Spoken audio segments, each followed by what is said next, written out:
until you have an experience with an energy, you don't actually know how you'll respond to it.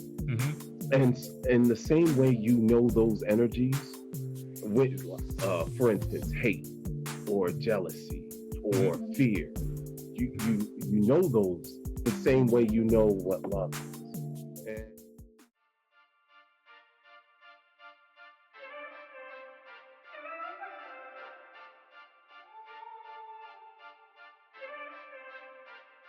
It's the Empowerment Perspective Podcast, hosted by Demiso Josie and Mr. Kareem Spence. Stay empowered. All right, welcome to yet another episode of the Empowerment Perspective Podcast. I go by the name of Dr. Demiso A. Josie, and I've been blessed to have my co-host back in the building for season 5, Mr. Kareem Petty Spence. What it do, man? Man, do real petty. That's what they do, man. I was thinking today, right? And I'm like, man, today is a perfect season. That if you want to get married, you get married. The government just came out, said you can't have more than 10 people in an open space at one time. Listen, man, you can get married right now for about 5 G's. That includes the ring. Right? I was thinking that, you ain't got to worry about it. 10 people in, that's it.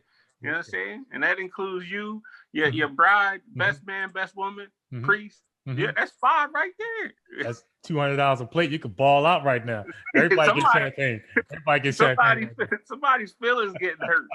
Somebody's auntie, somebody's grandma ain't gonna make it. Absolutely.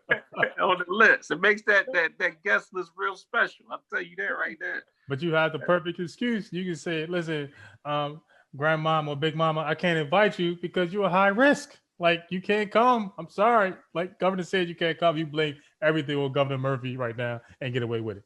That's petty. You starting off on the wrong foot. Your mother-in-law, big mama, you ain't inviting her to the wedding. You starting off on the wrong foot.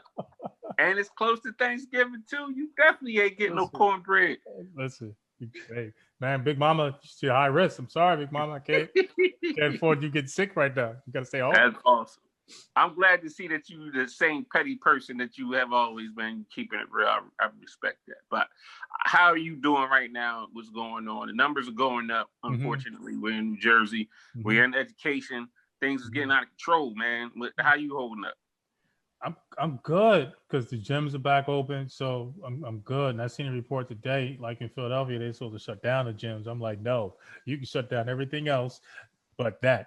I'm actually thinking about going to go buy me some toilet paper right after this meeting. I'm going right and give you the toilet paper. I'm selling it $50 a roll. That's how we gonna do it. That's funny. Yeah, man, you better get your stock in Charmin or whatever it is to get it up. Listen, I ain't playing around. I got the kids, their portfolios. We going after Pfizer, CVS. What's the new one? Medora, the new company is coming out, 94% effective. I'm not getting the vaccine, but I'm gonna make some money off of it for sure. I was thinking something a little bit more like small scale, like getting a tent table, setting up on a black horse pipe and just selling rolls of toilet paper. $50. But one sheet at a time? One sheet, absolutely. One square. Good to hear that you're doing good. We are also blessed as usual with the lovely Jamie. How are you doing, Miss Jamie? How are you? I'm doing well, thank you. You sure? Very good, very good. You're maintaining with this COVID stuff that's going on out there? Yeah, and I'm already stocked up on toilet paper, so I could sell you some right now for $45. I can come rob you. Either one. I can come rob you, one or the other. $45 a roll, and then you could make $5 profit. Toilet paper. Wait a minute. Say that again. My math is a little slow. One more time. So $50, I can sell it for $45. You can make $5. I have paper towels and napkins, tissues as well. You can, I'll sell it to you. Whoa. We might want to keep that quiet. Kareem might be coming over with a ski mask on, raiding your inventory. I'll wait till she go on that hybrid schedule. Now, listen, I'll pop right into her classroom to make sure she's teaching. And I'll be right at the crib taking everything. That's funny. Now, both of you guys, you went back. You were guys were remote. Now you're hybrid. How has the transition been going for the two? For me, I like it. I have to be in the building. I have to get away from that couch as far as possible because it's just too much temptation. Because listen, I'll be taking a nap in the middle of the day, easy. But for me, I get most of my work done I have to be in that environment. So not everybody is disciplined enough to be able to work from home. That's including our students. For me, I have to be in the building to get stuff done. Makes sense. How about you, Jamie? How's that transition for you? I don't know if I like it as much because from my perspective, we're trying to teach virtually and in person at the same time. And what we use virtually, we can't teach with in person. So it's basically coming up with 2 lessons for every 1 lesson we're teaching. It's called differentiated instruction with twisted technology. I can focus at home in my house. Plus, by the end of the school day, I have all of my schoolwork done and all of my housework done. So really, I was able to balance 2 things being at home and walking the dogs. Everything was working out well for me. Speaking of housework, what is that in the background? It's my Christmas tree. You do realize it's not time for Christmas yet. Mm-hmm. It is time. We're waiting for Santa. If there's any kids that are listening to this podcast, their parents, turn it off right now because I want to let Jamie in on a little secret. Santa is not real. Mm-hmm. He's real. He is real in here. Mm-hmm. If you don't believe, you're not getting anything. Mm-hmm. We're celebrating him. For those who don't know, see season 3, Santa's Not Real on YouTube. We already had a discussion about it. Absolutely. Yes, featuring Al Thomas. We talked about having, Christmas, Halloween, New Year's Eve all wrapped up in one weekend. Get over all in one weekend, absolutely. And child support. And child support, absolutely. All of it, yes, absolutely. Get all of it done. You seriously have your tree up, right? I'm a little disappointed My in you. tree, my stockings, everything's ready. Now, because you're 2 foot, is your stocking small too? You got a small stocking? The best things come in little packages, so I do have a little stocking. No, they don't. Yes, they do. No, they do not. They do. Just because you're over 7 foot, I'm not talking about you, I'm talking about me. Gotcha. I'm confused by that. We're gonna let that ride because this is a rated G podcast right now. At least for right now. Just went right over my head. I have no idea what you're talking about right now. But on the previous podcast, I got my pettiness on a little bit, and I got 2 podcasts in without you guys. It's my fault. I apologize, but I just wanted to get some stuff done on the fly. Last one I had my man Vince Simmons out there in Philadelphia. He's doing some things in education. So shout out to him. We're gonna get him back on to talk about urban education, specifically during the pandemic and things that are going on. Because Philadelphia, they shut it down. Just literally today, they shut it down again. So we're gonna talk about that as well. So of course, I'm getting a phone call right in the middle of my podcast. I don't like it, but we shout out to him. We talked about our experiences at ABC and ESPN. Sorry.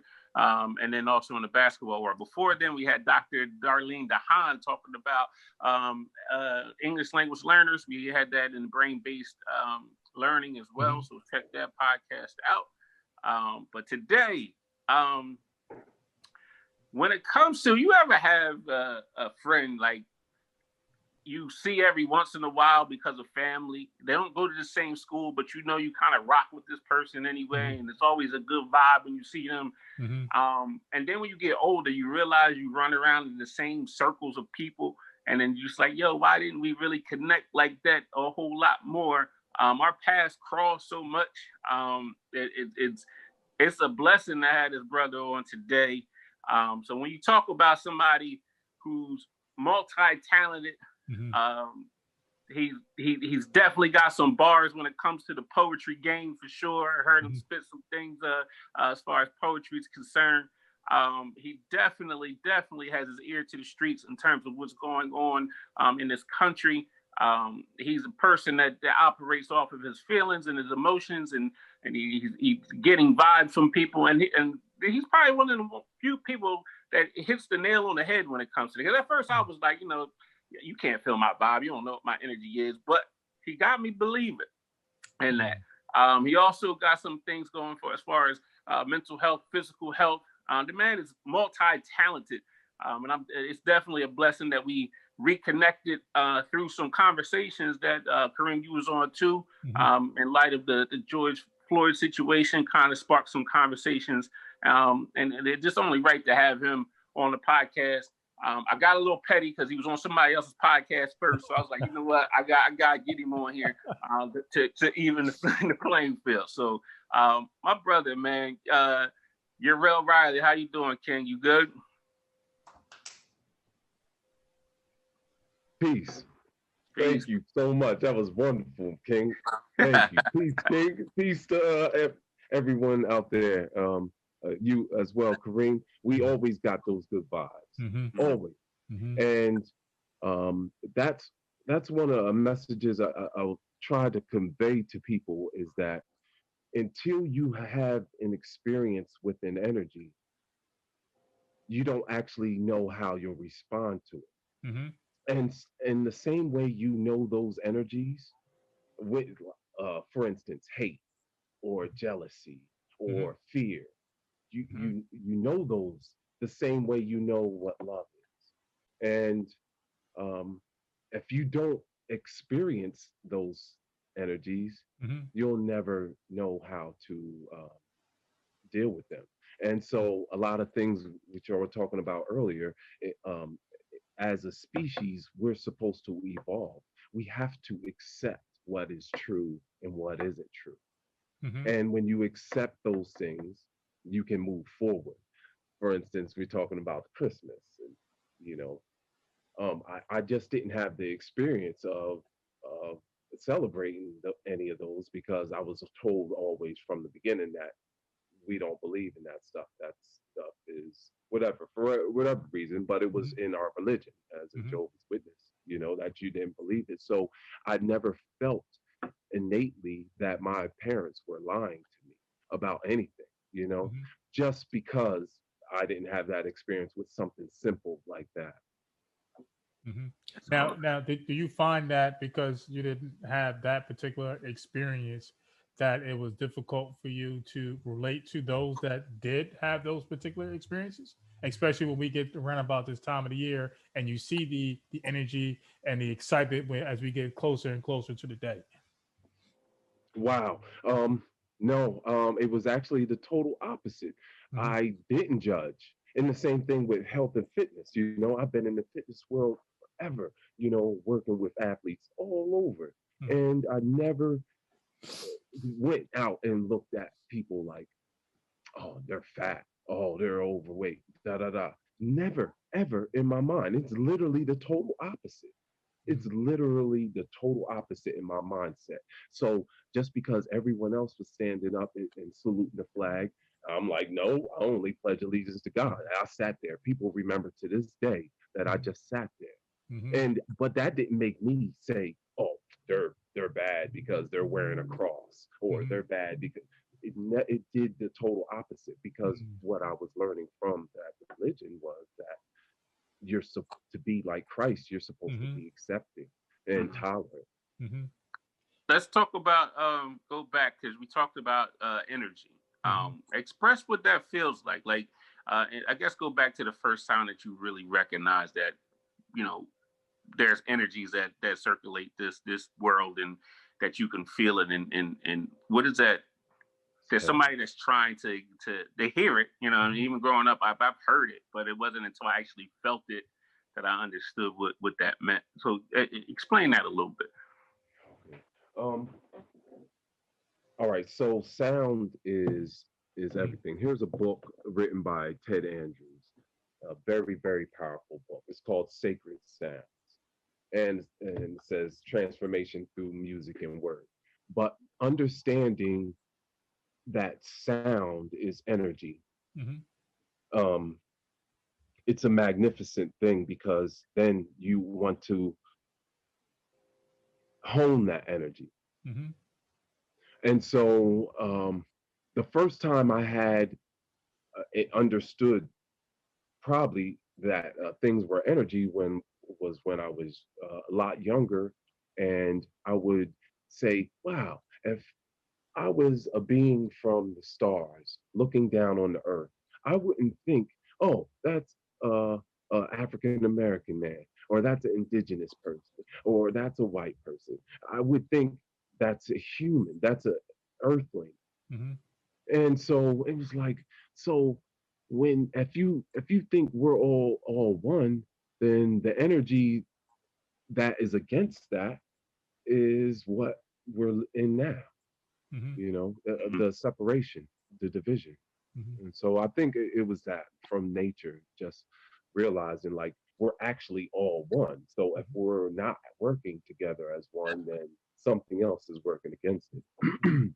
So actually, you're talking about like a rhythm almost, because when you Yes, talk about energy, so everything flows in a cycle like nature, and then you have that certain rhythm. Like even with the plants that you have behind you, if you spill out that type of energy, then you'll see that one of those plants may not make it because of that's the. right.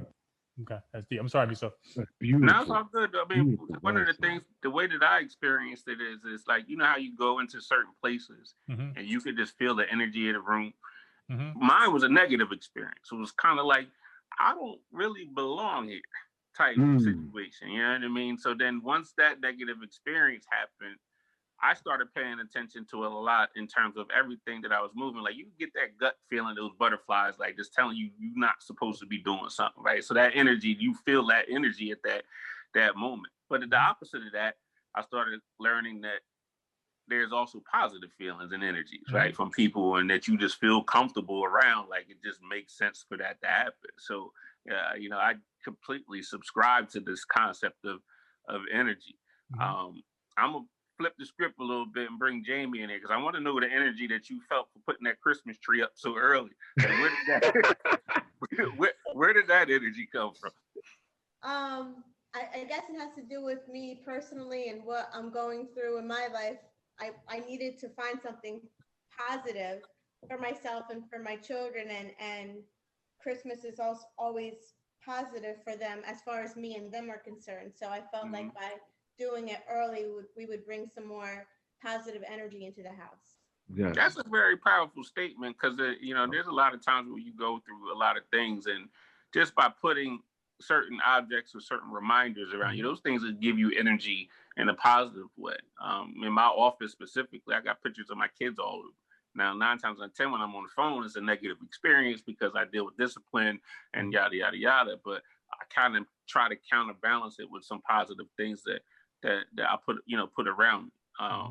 And I've always been a proponent of having positive energy people around me. So I don't really fool with a whole lot of Yes. people. You know what I'm saying? So I think that's a big lesson that a lot of people um, are missing out on. So this whole idea of energy, I think, is a very powerful tool if you tune into it and really feel it. Exactly. Exactly. It's just like, all right, if you when you are driving, you know, you can't see what's on the ground. You can't see and actually take a look and say, "Oh, wow, that's a magnolia. Oh, that's a rose." You don't do that. Even if you're riding your bike most of the time, you're just you're on go. You know, you're going to a destination. But if you're walking and you can literally and you see, oh man, that's a pine tree. Oh wow, that's an oak. And then you touch it or something. You have literally just altered um your experience. You literally slow down time to actually acknowledge something that is in your presence instead of where your mind is taking you. And when you can do that, that's almost like transcendent time, Can you imagine if people did that with people? right? Like, you know what I'm saying? Right. Like slow down and acknowledge that there's people that, you know what I mean, the good in people. You know what I'm saying? Yes. Well, I It's think great. And I think with this particular experience that we're having now, and to piggyback off what Raul is saying, is that even with the pandemic, we had to slow down and stop, Mm. yes, and we had to start paying attention to the social issues that were around us and how we were treating a certain segment of the population. And mm, everybody realized that, wait a minute, Mm. this is just wrong. Go ahead, Mm. Miso. Let's right. not go. I want to keep it simple real quick. I think Okay. you hit a good point because I think people are losing their mind right now because Mm-hmm. they're Yes. so used to not being present. right? So that you can't shut down the schools. I got to go to work. I got to keep moving. I got to keep doing all this because they're so, and then it's forcing them to stop and actually pay attention to stuff. And people are not liking what they see. That's right. You know what I'm saying? So they want real, that. Man. Wow. It's crazy. It is absolutely crazy. But yes, on the social aspect of it is a big piece of that. And I think, it's almost like it's a distraction. It's an easy way out for people not to deal with it because they want to get in that go mode and not really sit down and be like, yo, this place is really messed up. Like, or even my thinking was messed up. Right. And, you know what I mean? People don't want to deal with themselves. But I think and that's tough. It's making people so, like, I know this morning, so being on a different schedule gives me more time in the morning to do stuff. So when I went for a run this morning, I was by myself, the sun was just coming out, and it gave me a second to just turn around and look at what was behind me, enough so that I wanted to take a picture because I never had the time to stop and pay attention to realize how I'm just this small little thing in this ginormous world. It's so beautiful if you just stop for a second and look at it. One of the things I started practicing was using my senses. I would take a moment out of each day and literally use my senses. And I will say, I'm going to listen to 3 sounds. I'm going to identify 3 different sounds. I'm going to look and identify 3 different things. I'm going to try to smell 3 different things. I try to use my senses. It only takes 5 minutes to sit down and really just be like, really, really ground yourself in that moment. And it kind of just brings me to a space where like, okay, 1, I'm going to be okay. 2, I can appreciate the little things that's around. It's important to have those grounding thoughts. One grounding thought that I have is there's nothing that I go through that someone before me has not gone through. And that helps bring me back, just like to what Miso was saying, piggyback off that. Because you have to, and once you realize that, you're like, okay, wow. And so that's what digging in history helped really propel me, because I was digging in the history of our ancestors and how they were just systematically murdered and worked and worked and worked and worked to the point where Dr. Francis Welsing said that there would be the coronary would have only bones, and all the tendons were worked off of even girls that never even made it to puberty, and it's like, wow, they could work that hard that there's no tendons connection anymore, to think about that extreme. It's like, oh, you know what, I could walk 6 miles. Oh, yeah, I should be fine with that. I'm not going to die. Got you. So let's lean into the social aspect. We were dancing around this topic a little bit, so let's lean into the stuff that's going on in the country.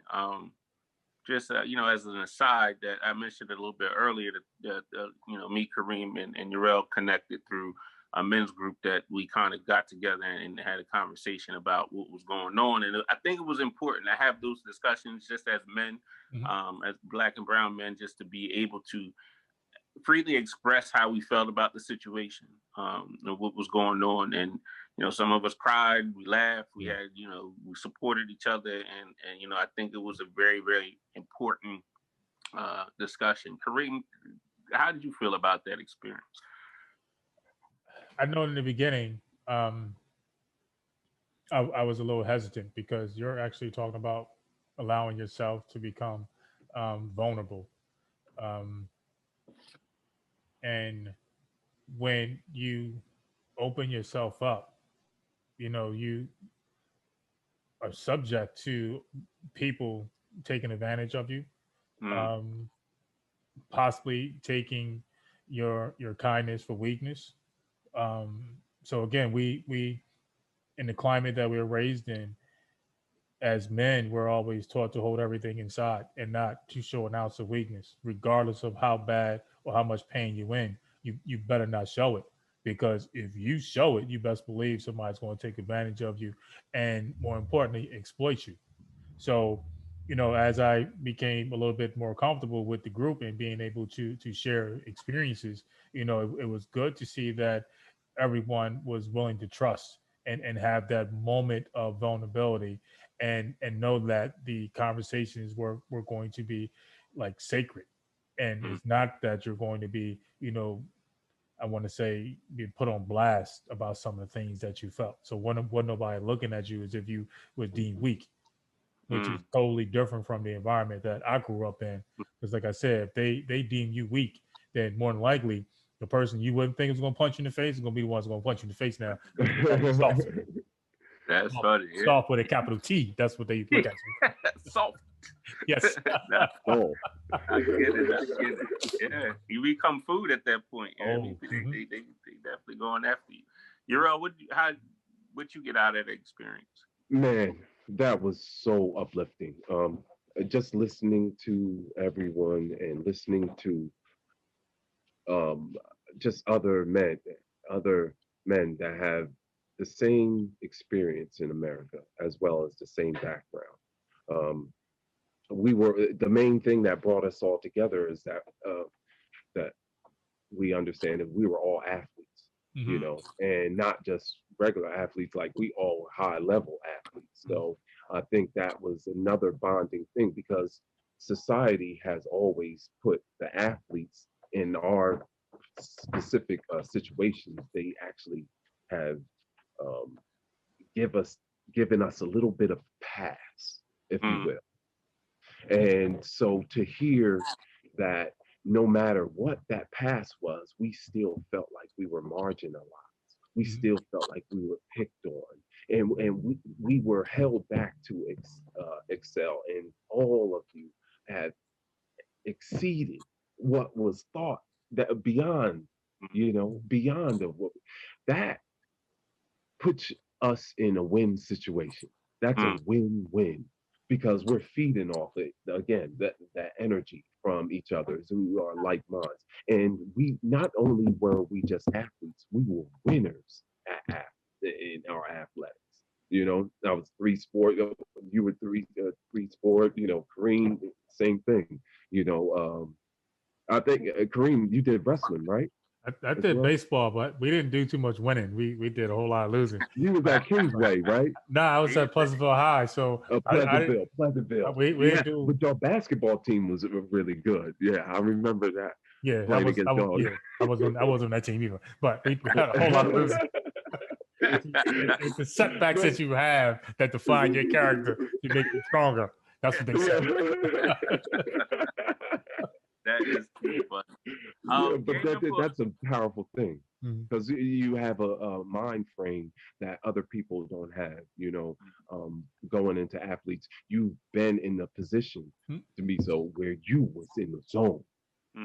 Everything you was letting go, everything was money. And when you push someone's limit to where they're transcending time and it's slowing down. And like, man, I know I'm going to do this, and this is where I'm placing the ball, or that experience alone puts you ahead of most of people's experiences ever, is being able to transcend time. And so that camaraderie of being athletics and hearing other men go through things that I've gone through and their perception, that oneness is just dear to me. It means a lot. I think you had a key point that really, and I really didn't think about this until you said it, what sports did for me in my life now, is that because, I played varsity sports as a freshman.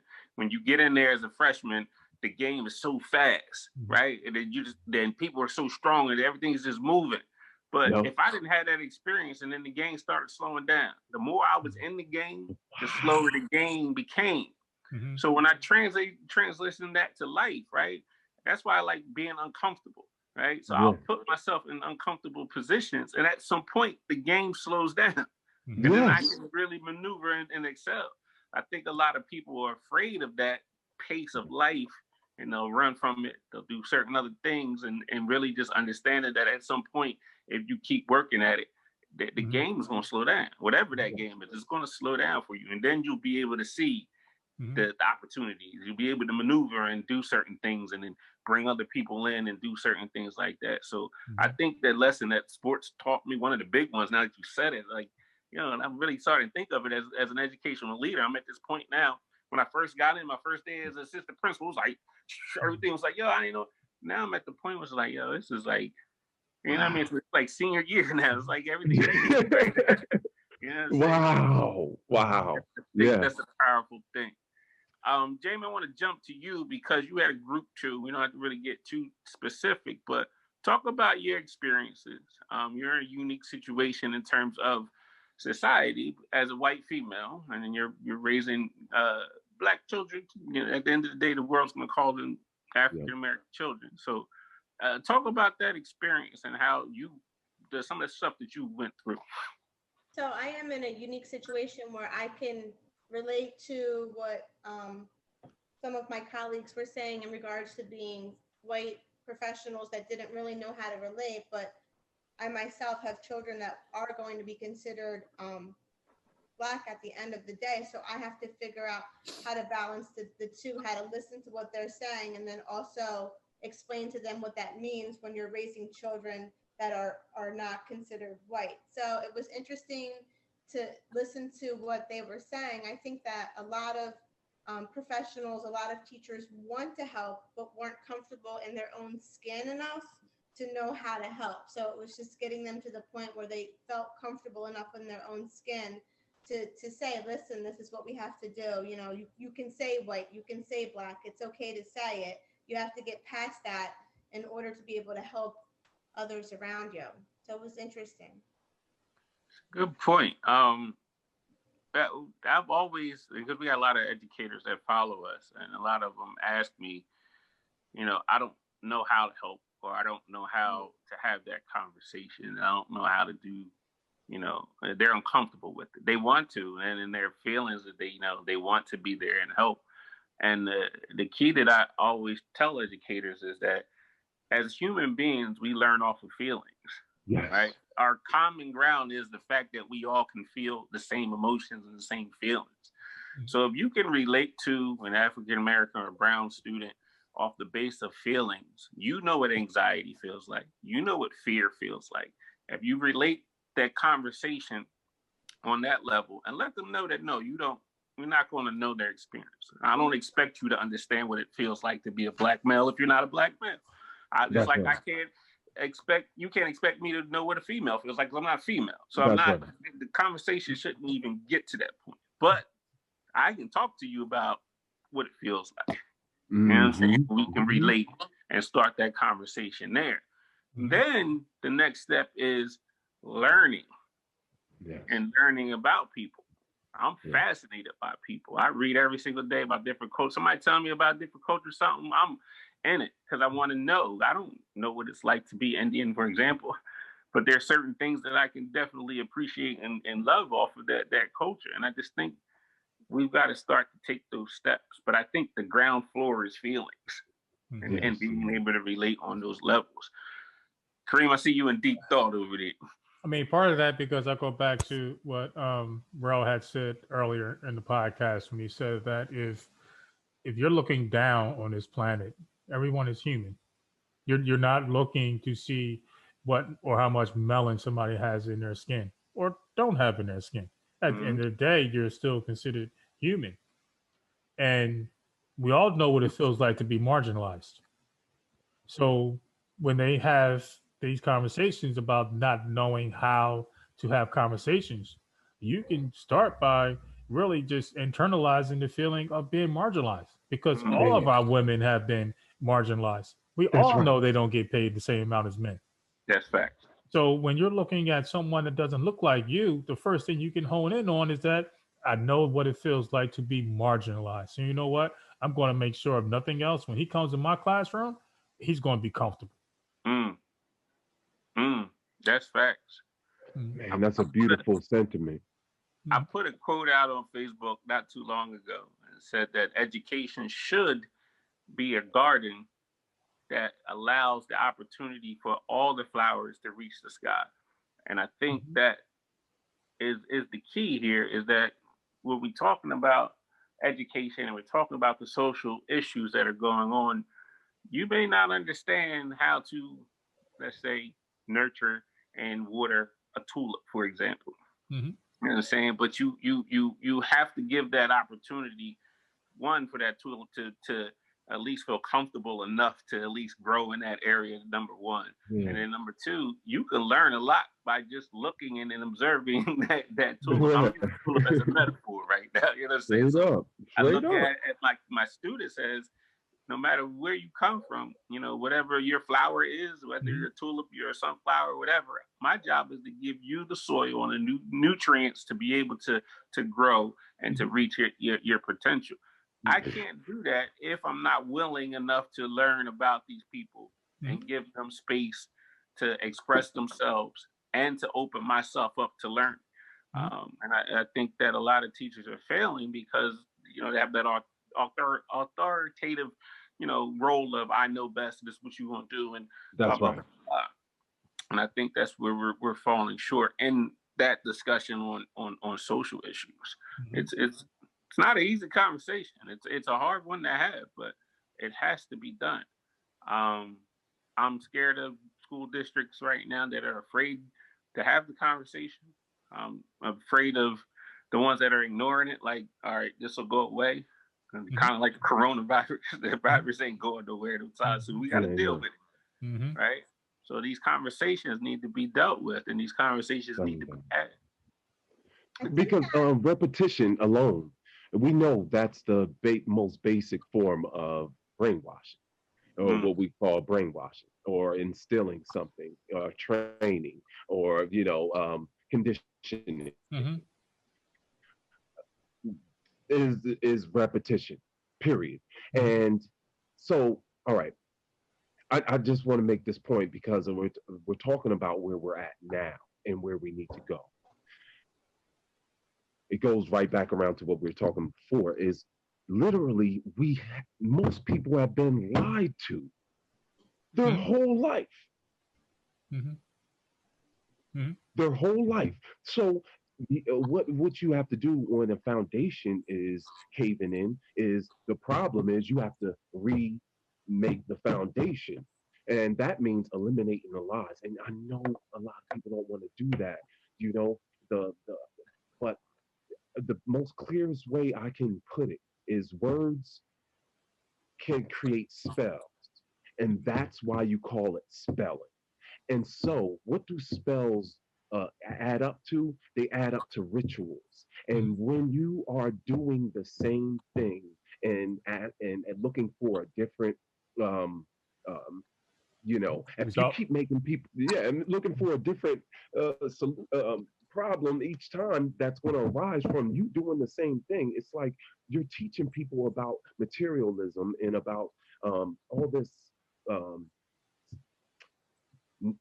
nonsensical stuff, and then you're not building them up spiritually, when our foundations are supposed to be, we are spiritual beings first.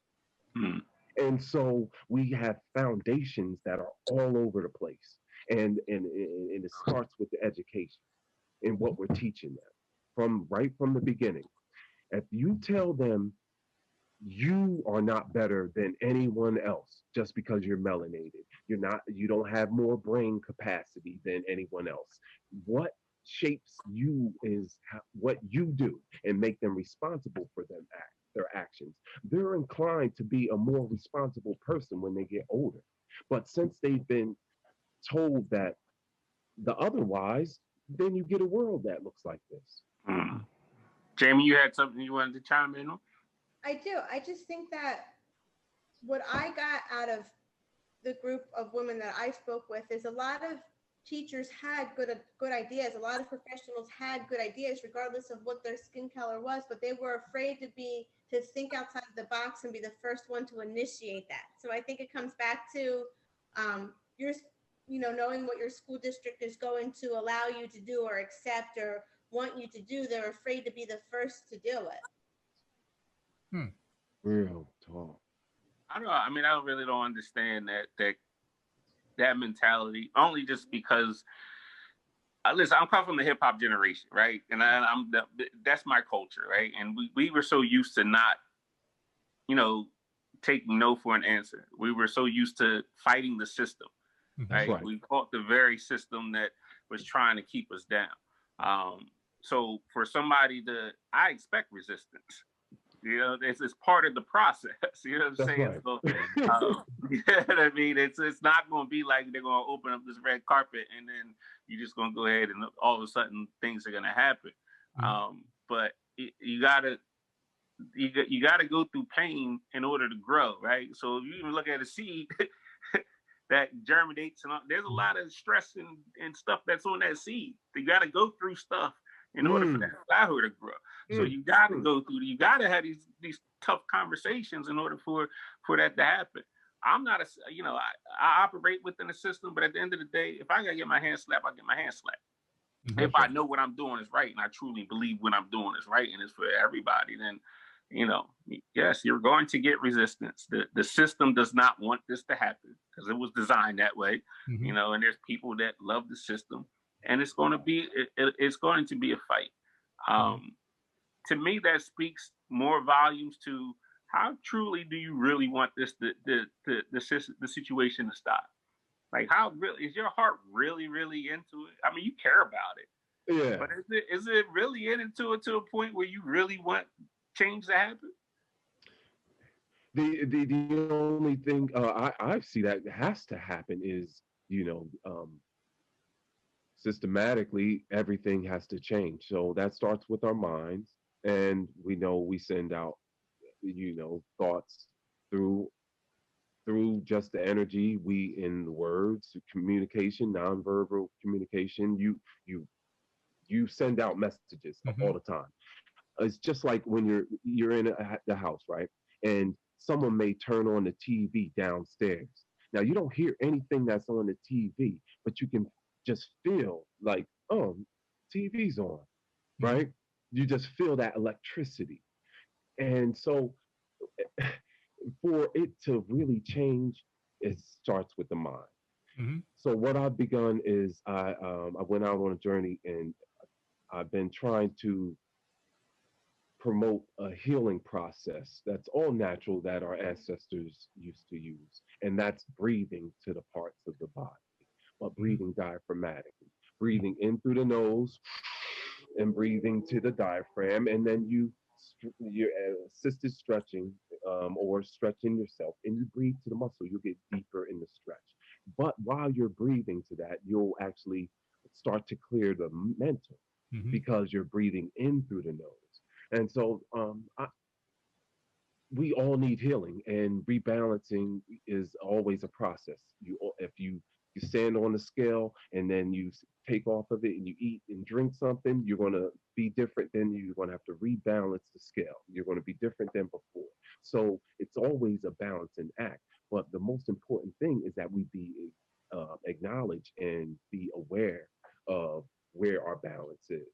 And so that's what I'm trying to promote is self-healing and healing to the people, because I don't know any other way. Like you saying, it's just to try to do something.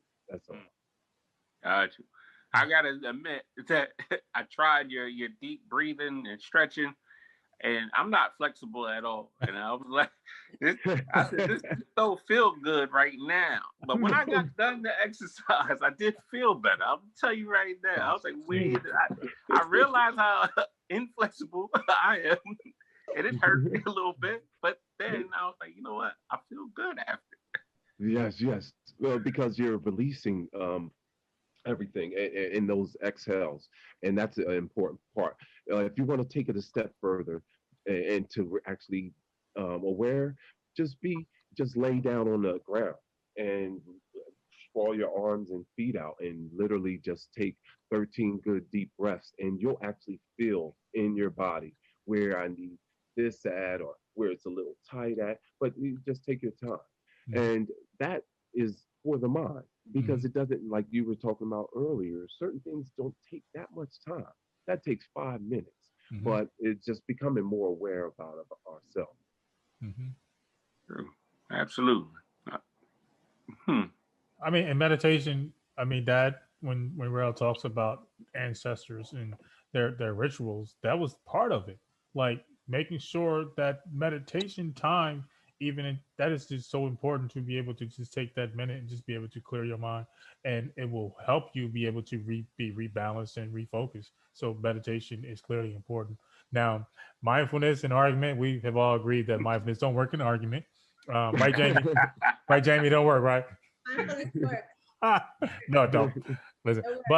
But meditation, it definitely works. So if people are just going to be able to listen to what Rail is saying and take heed to that breathing, those breathing exercises definitely will be able to relax your mind, your body, and your soul. I mean, you just have to be willing to do it and apply it on a regular basis and let it become part of your ritual. I don't want to gloss over this because we might have new listeners on season 5 because you guys were saying that this mindfulness don't work in arguments. Can we just explain to our audience what that, James, you don't agree with it or you agree with it? What's going on here? What's happening? Mindfulness works. So no, the question was in an argument. See, she's not even paying attention. That's how I know she's not mindful. She's not even paying attention to the question. Mindfulness works. Listen, because sometimes like I have a hard time biting my tongue. I'm a little vindictive. So if I just stop for a second and think about what I'm about to say before I say it, I can pause for a second because mindfulness works. It takes me to another place. Sounds like you just trying to conjure up in your mind more vindictive ways to get back at the person. Ain't nothing but decision making. Now, should I throw the brick or should I throw the boulder? Ain't nothing but decision making. That's all it is. Decision making. That's hilarious. Oh man, that's funny. You know, one of the best things ever to do, and I learned as far as relationship and in type of relationship argument to do is literally just okay and just leave it alone and just breathe on it for a little bit. I swear, it always takes down the temperature, just a little bit. But when you let stuff go, for some reason it comes back. If it's really a problem that they have, it'll come back to you. But they'll come back on a different note, because you're sending out a frequency of combativeness at the time, and when you just like, all right, I'm just going to go over here, whatever, I'm gonna read a book or whatever it is. Or I'm going to go to Cancun. Yeah, go to Cancun for a day, whatever it is. I guess how do you let go? You got your new car, she just bust the windows out and flatten the tires. How do you let something like that go? The only reason why you do is because like that's only a reflection of them. And when you see that, like that's all your energy. Like it'll make you, I don't know, for me anyway, it'll make me just be like, you really are on some stuff right now, and I'm just on, you know what I mean? Like, I don't know. That's the only way I know how to transmute the energy, honestly. Is it going to come back to me in the form of a new car or something like that? Like, hopefully. James, you shaking your head, James. What's that? God. I think that if you didn't do what you did wrong, you wouldn't have a busted up car. Now listen, I gotta stop you right there. Behavior is a symptom. There's a reason why that person did what they did in the first place. Because they're vindictive. Huh? They're vindictive. Sounds like you did this before. I understand. That's okay. She ain't doing nothing. She ain't doing nothing. We'll get herself like she's gonna go to people's court and she's gonna lose. That's what that is. Judge Wapner is going to pronounce her guilty. So if anybody out there that try to talk to Jamie, make sure you bring the Pinto to take her around so you only think that you got a busted car because she's gonna mess up your good stuff. Man, I tell you one time, this is a real life story of someone doing something like that, but on that level, kind of. Anyway, I was got a contract training this Corey Irving, a defensive lineman at Tampa Bay Bucks, and he had I think he gave me a check, and so I put it in the bank, and the girl I was with at the time literally waited till like 3 in the morning when it cleared or something and took the money out of the bank and a couple grand and then was like hiding and whatever. Like, what could I do? Like I literally had to sit and think because she was gone. I had to train him. I went to the session. He was late. Blah blah blah. I'm like, man, what can I really do but just be mad? So I sent it out. It was right before my daughter's birthday. I sent it a message out on social media, like, oh my gosh, this person did this, and it came back to me.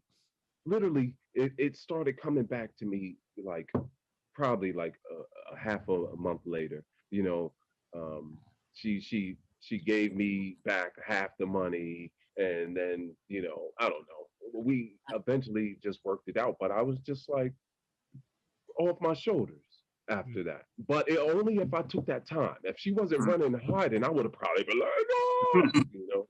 But I took the time, and I don't know. It ended up transmuting. See, I would have went through the house. Her DNA was in the house somewhere. She left a head piece of hair somewhere. I got my CSI. I would have found it. No. She was hiding in the bushes, she said one time. Oh, man. Oh, my God. Oh, man.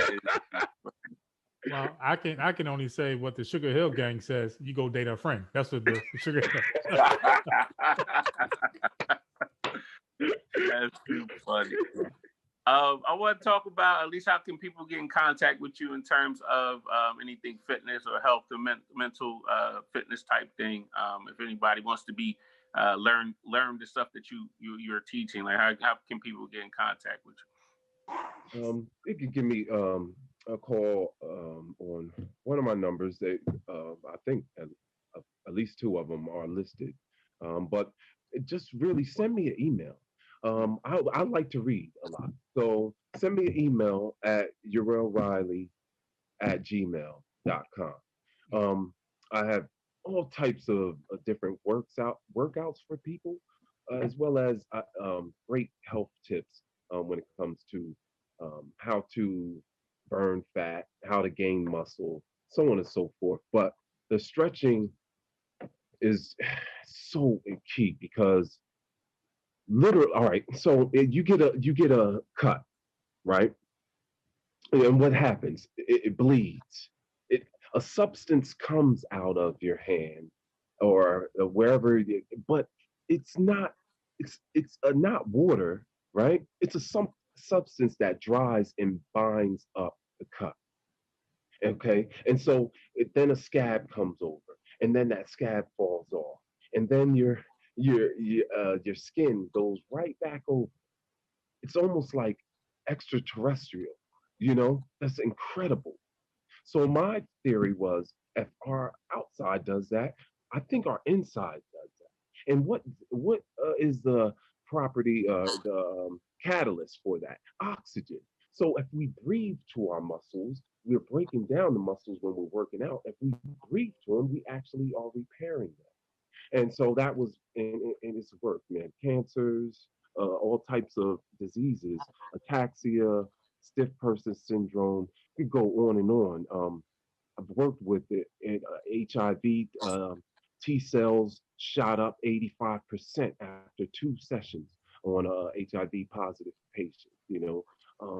Just all types of stuff. But I've been doing it for over 12 years now because I would stretch my clients before their workouts and it would enhance their VO2 max. But if I could get that message out there to the world the most, that's really what I want because I want to build a wellness center where we can teach certain different types of techniques of self-healing and just help the people on a mass scale. Oh, that's nice. Now, typically, we like to have a little fun at the end of our podcast. We used to ask our guests how petty, or do they think they are petty. Season 5 actually had people go into their cell phones, and we would call people and ask them what they thought about them. So I'm not going to do that. I'm not going to do that to you. I'm not going to do that to you. Okay. Not yet. I say we call one of Rail's exes. Like, hey, I'm calling on behalf of Rail. How you really feel about him? We're gonna call it one with the check. Yes. That's so awesome. I'm half tempted to do it to Kareem and Jamie, but I'm not gonna do that either. I'm not gonna. Yeah, you'll get mixed responses. After this request that I have, because like I said, I opened up and said that you got some bars when it comes to the poetry thing.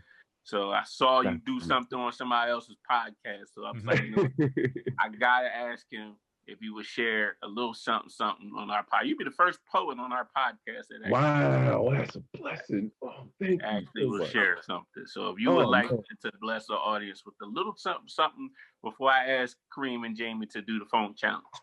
Wonderful. Manifesting dreams. The beauty in life comes in art, a perception of light. The mind adapts and vision changes. Small synapses generate pictures. In an alternate reality, dreams come true again and again. When it happens for real, this manifestation is not pretend. Belief is understood and followed. Faith and strength are prayed for, spoken out to the universe verbally. Epiphanies are had, then recorded with colors, sacred and appropriately. It happens accurately. Then another vision compounds and it happens instantly, back to a spatial universal anomaly. We dream again. We dream again. Then we have to wait patiently. And then it's worked for, and it's written down after it works, and it's listened to and taught. We hear it, we feel it. It's even more than it seems. Become it and do it in a manifesting dream. Thank you. Bars. Definitely dope. Awesome. Salute. So I'm going. Jamie, you got your phone? Yeah, you do. You have your phone there. This is a very simple exercise. Okay. All right. Pick a number between 1 and 5. 7. 1 and 5. Oh, got it.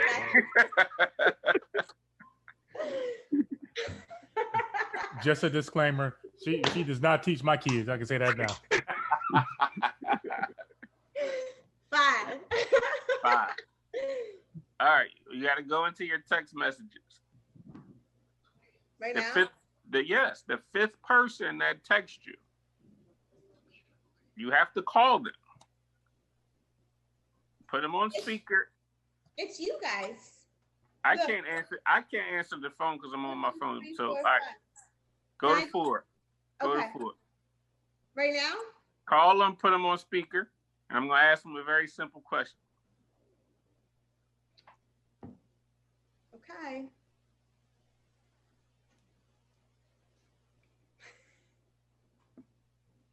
This is awesome. What if this person doesn't answer? Then we got to pick another number. Listen, you're on a podcast. Yes. I have to put you on speaker. You have to answer a question about me, okay? All right, hold on. Who?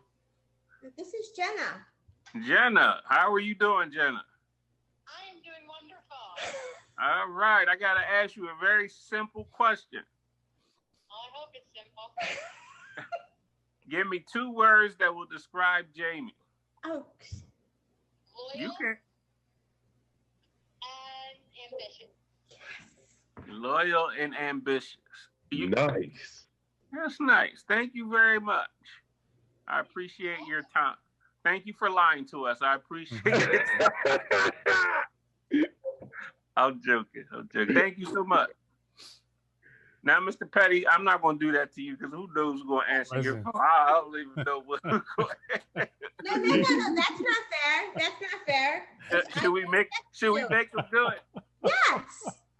All right, Kareem. No, she just want to know who I've been talking to. That's all I know. You need to mind your business. Stop being so nosy. I'm gonna give, because you've been rocking with me for so long, you can pick whoever's in your text message to call. Let me see if she answered. We're gonna call my niece. I'll talk to her earlier. I bet she's not gonna say you're loyal and ambitious. Yeah, she gonna tell the truth. You're petty. How about this? How about this? How about spell it? How about that? And see, you ain't saying nothing. That's what that is. You gonna get your niece on the phone? I'm gonna try it.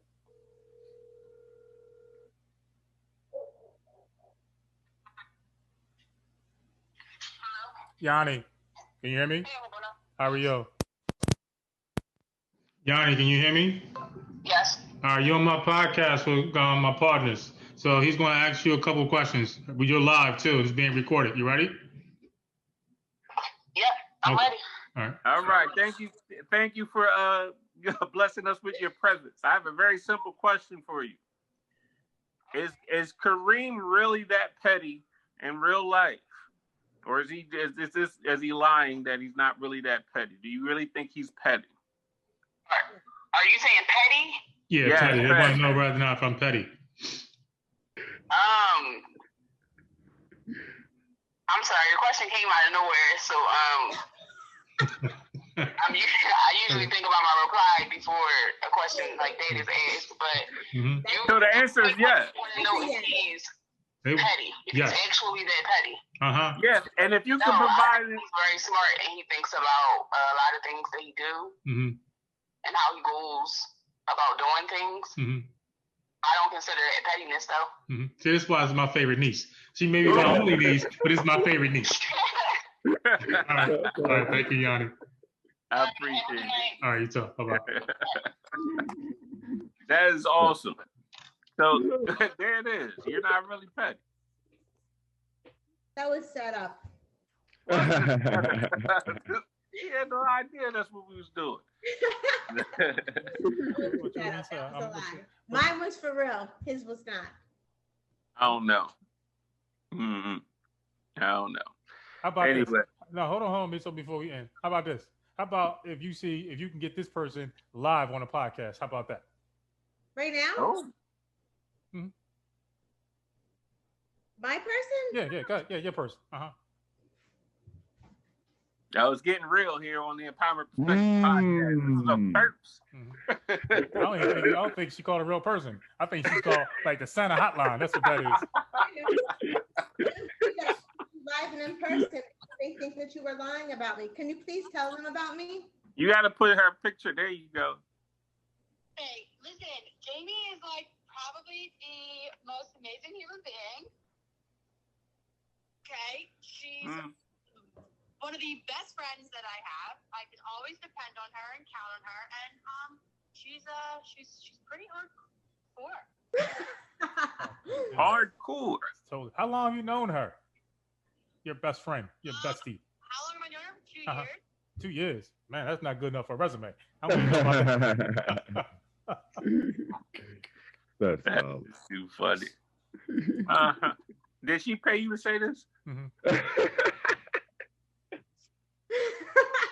She's gonna do a lesson plans. That's what that is. She's gonna do a lesson plans for this week. I just called her right now. Any other questions? You sent her a text. I just called her in front of you. Do you know she's being recorded and she's live? What'd she say? She said she's literally on FaceTime. She can see my house. Oh, that's nice. Well, I appreciate your time and lying to us. I know she's going to pay you in some form or fashion. Lying isn't quite my style. It might be the style of others, but not so much mine. No. That was good. It is really good.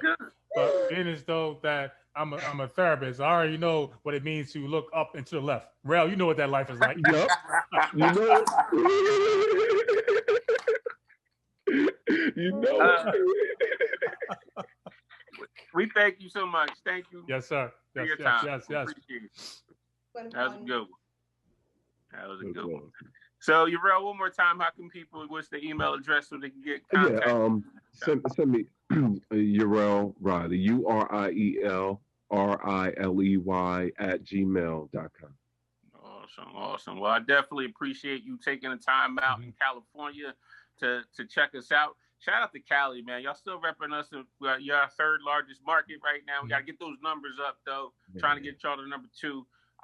Also, we can't, because of COVID, have our annual toy drive, but what we are doing is we're doing it virtually. So I'll put that link up on our podcast. If you find it in your heart to be able to donate to CHOP, to the Children's Hospital of Philadelphia, there's kids that, they're in there that are going to be in there for Christmas. We try to bless them with some gifts that we can. So our goal is $2,000 this season, which we usually pass easily. But because of the COVID thing, we kind of are stuck with this. So if you find it in your heart, whether it's $10, $5, whatever it is, make sure you donate. If you don't donate to us, donate to something. There's people out here that need help and support, especially children, because they're in situations that have nothing to do with it. Shouts out to my daughter. Her first high school basketball game was tonight. Oh, all right. Wow. I hope she got the triple-double. I know, right? She's a freshman, so I'm just proud of her. Isis, I love you. I'm proud of you. That's awesome. Well, Urel, man, definitely thanks for blessing us, man. You definitely dropped some gems, man. And, like I said in the beginning, it's definitely a blessing, and it feels good to reconnect. And, we definitely, I definitely appreciative of your support and the things that you and the candid conversations that me and you've had, for sure, and definitely made me refocus in certain aspects of my life. But I definitely appreciate that. So I just definitely wanted to let you know that publicly, as well as how we rock or whatever. So definitely, I love y'all. Thank you. I love you, and I appreciate you, King, and everything you're doing for our community and just for the world. Dr. Demiso Josie, ladies and gentlemen, who is the man. Always been, too. And I salute you. I always looked up to you. Salute to you, too, King. Jamie, any last words before we get out of here? No, I think my friends have spoken for me. Thank you. That was very petty of you. Yeah. I'll take it. That's great. I don't know who that comment was directed towards, but I'll take it. Kareem, any last words? Again, bro, I just want to thank you again for taking the time out, and like I said, to really just start off our 5th season, with you being our number 1 guest. Just appreciate you, man. Just continue to do great things. You have a great heart, and you have a great passion for what you do. So continue to educate those and continue to help people. But more importantly, man, let that beard grow. Let it grow out. Let it grow out, baby. Let it grow out. Rock out. Start looking like Teddy Pendergrass. I love it. Thank you for the incentive, because I was literally thinking today, I'm about to cut it off again. No. Let it go. Just let it go. Yeah, dude.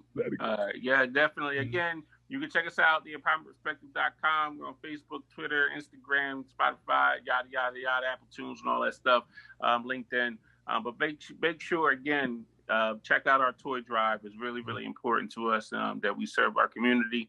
Hopefully, as this thing grows, we can serve bigger communities and, just keep getting this work done.